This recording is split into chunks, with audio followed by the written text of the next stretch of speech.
আমি এতিয়া আহি পালোহি শ্বৰ টেম্পলৰ ওচৰত।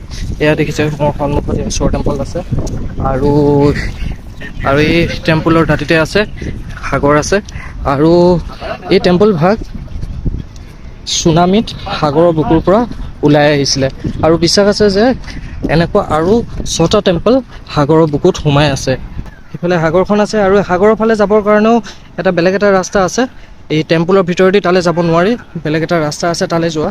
মোৰ সন্মুখত যে দেখিছে এয়াই হৈ গ'ল শ্বৰ টেম্পল আৰু সন্মুখত চাওক নন্দী কেনেকৈ ৰিলেক্স মুডত বহি আছে আৰু মহাবালিপুৰমৰ এয়া ফেমাছ টেম্পল হয় আৰু এই টেম্পল 6ৰ পৰা 8th চেঞ্চুৰীৰ ভিতৰত বনোৱা হৈছিলে আৰু বহুত বছৰ দিন ধৰি সাগৰ তলিত সোমাই আছিলে আৰু তিনিওফালে সাগৰ থকাৰ কাৰণে এই টেম্পলক শ্বৰ টেম্পল বুলিও কোৱা হয় আৰু এই টেম্পল ভগৱান শিৱ আৰু বিষ্ণুৰ টেম্পল হয়, কিন্তু ইয়াত পূজা পাতল কৰা নহয়, এয়া মনুমেণ্ট হিচাপেহে ধৰা হয়। এয়া টেম্পলৰ কাৰণে এক্সট্ৰাকৈ টিকট কাটিব নালাগে। কৃষ্ণা ৱাটাৰফলত আমি যি টিকট কাটিছিলোঁ সেই টিকটটোতে ইয়াতো চাব পাৰিম।